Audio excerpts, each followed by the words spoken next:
Rapat pleno ini dipimpin langsung oleh Ketua KPU Banten Agus Supriyatna dan dihadiri oleh saksi dari dua paslon, Bawaslu dan juga Muspida. Saat pembacaan formulir DB, saksi dari pasangan nomor urut 2, Rano Karno dan Mbai memberikan tanggapan mengenai dugaan politik uang yang terjadi di Kabupaten Serang dan Lebak. Dari hasil perhitungan suara formulir DB di 8 kota dan kabupaten, pasangan nomor urut 1, Wahidin Halim dan Andika Hasrumi mendapatkan dukungan sebanyak 2.411.213 suara. Sedangkan pasangan Rano Mbai hanya mendapatkan suara sebanyak 2.321.323 suara. Mohon maaf apabila ada kekurangan. Acara ini berjalan dengan sukses. Terima kasih.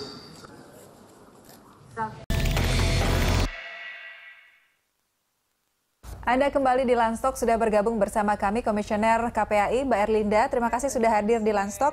Mbak Erlinda, ini langsung saja hasil dari penelitian Yayasan Lentera Anak, 85% ini sekolah dikepung oleh reklame rokok. Kemudian dari survei Komnas PA di tahun 2012, 99,6% remaja ini terpapar iklan rokok luar-luar. Hanya 0,4 digit luput ya. Itu mengkhawatirkan sekali ya sepertinya kondisinya saat ini untuk anak-anak sekolahan kita. Iya, kan kondisi masyarakat kita sendiri yang pada akhirnya karena konsep pembiaran tadi, akhirnya mereka dengan tanpa disadari target sasarannya makin lama makin jumlahnya makin tinggi. Tidak usah jauh-jauh, kita di mana-mana apalagi sekolah negeri itu kiri kanan kan banyak warung. Iya. Sementara iklannya segede-gede gajah kalau anak-anak bilang gitu kan. Otomatis kalau kita balik ke ilmu psikologi, apa yang dilihat anak-anak ya, itu kan langsung diserap ke otaknya. Walaupun memang kita apresiasi sama Pemprov DKI, di mana baliho-baliho tentang rokok untuk jalan-jalan utama kan tidak diperkenankan, gitu. Tapi Pemprov selain DKI kan masih menayangkan iklan luar biasa. Oke, itu dari sisi iklannya. Dari sisi regulasi pun juga kan tidak dijalankan, bahwa anak-anak kita tidak diperbolehkan untuk menjadi target sasaran, entah itu anak sekolah dasar maupun anak-anak remaja SMP SMA.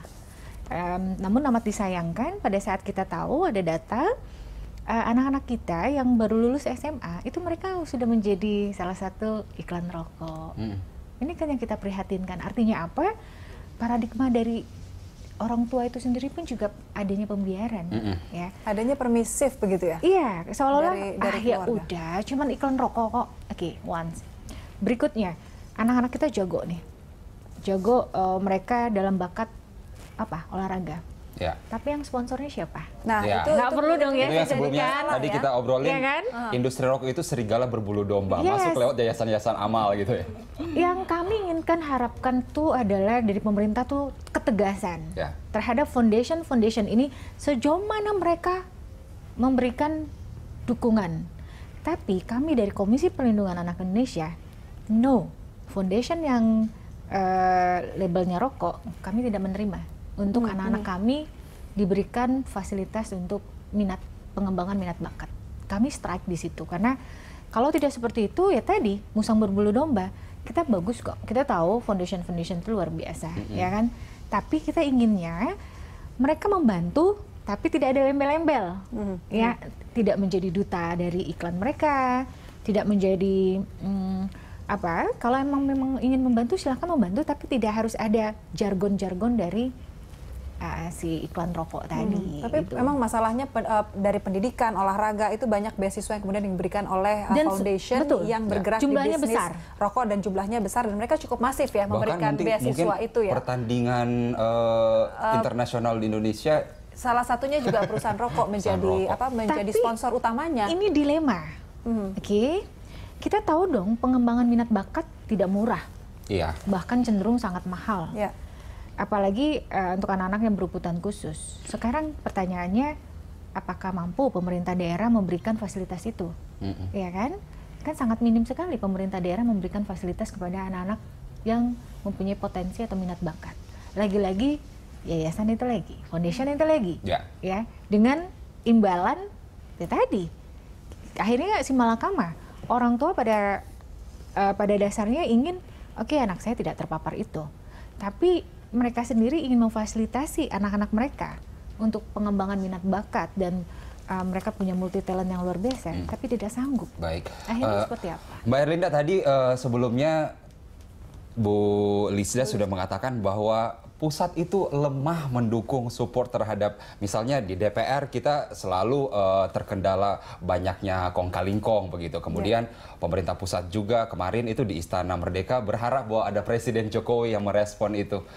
Advokasi dari KPAI sendiri seperti apa untuk bisa mengusahakan ini bisa goal gitu? Tiap hari kita kayaknya mendengarkan seperti ini, nggak akan pernah tercapai gitu.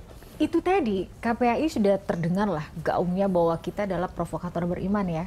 Kita melalui strategi-strategi kita, ayo kita menyuarakan. Jadi kita yang memprovokasi suara-suara yang di bawah hampir nyaris tertelan dengan isu-isu yang lebih eye-catching. Entah isu hate speech, entah isu pilkada, entah isu-isu yang lain. Isu yang ini sepertinya tenggelam. Nah oleh karena itu ya KPAI mempunyai strategi lebih lanjut ya kita bersama masyarakat bawah untuk kita nanti bersama-sama dengan rekan-rekan kita yang ada di komisi-komisi, mereka juga harus aware seperti itu karena mereka yang di atas pun juga kalau kita tidak berikan pemahaman mereka juga tidak ada rasa. Mbak Erlinda, apa yang bisa dilakukan oleh pemerintah pusat, pemerintah daerah untuk bukan menolak mungkin ya, memang tidak ada sama sekali lah foundation yang berbisnis rokok ini untuk menjadi sponsor, memberikan beasiswa kepada sekolah-sekolah, atau mungkin memang pemerintah daerah tidak cukup mampu untuk mengakomodir prestasi siswa yang ada di daerahnya sehingga melibatkan. Sebenarnya masalahnya cuma kecil. Foundation. Apa itu? Tapi sekali lagi ini masalah kecil tapi pada akhirnya masalah besar. Iya. Sebenarnya balik-balik semua ke mental. Mentalitas dari personal mereka.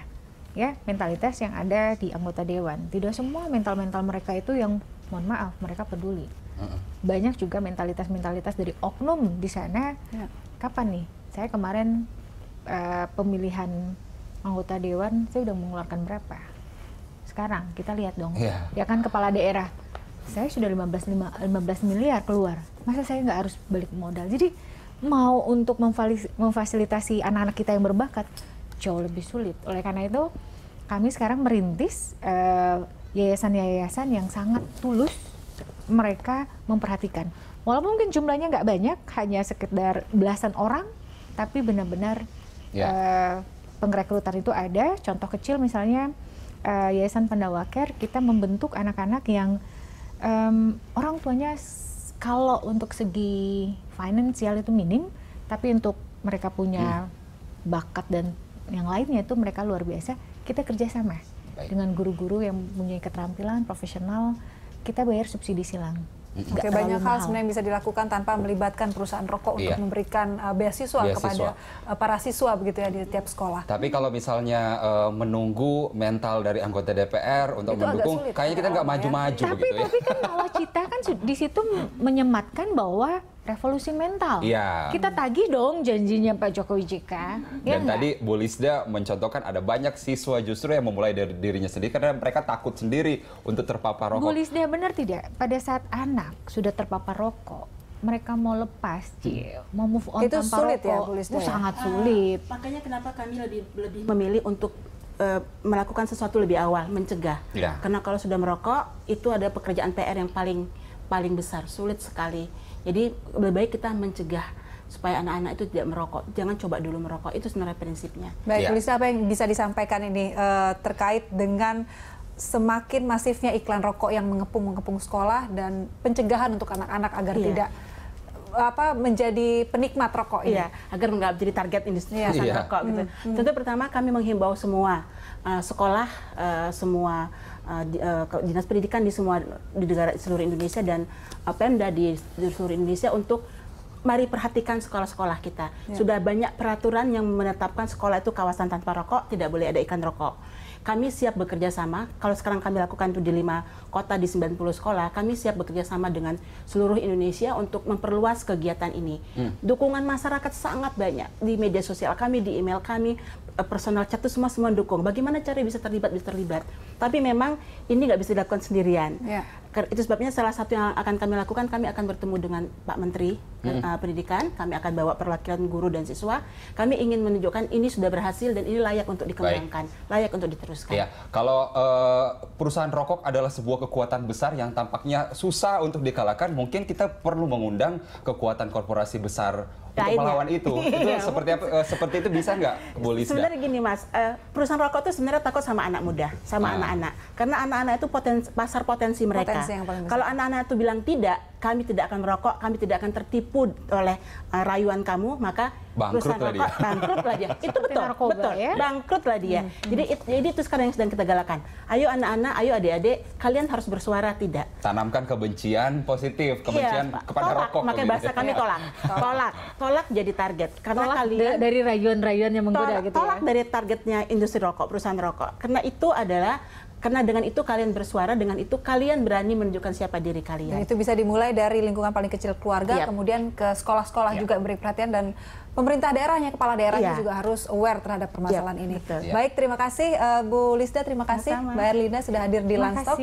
Pemirsa, demikianlah Landstalk hari ini. Anda bisa mengirimkan informasi dan saran kepada kami lewat email di redaksi@berita1.tv. Iya, Anda bisa follow kami juga via Twitter, Facebook, YouTube, dan Instagram. Nantikan Landstalk setiap hari pukul 13 hingga 14 waktu Indonesia Barat. Terima kasih. Stop merokok. Stop merokok. Sampai jumpa.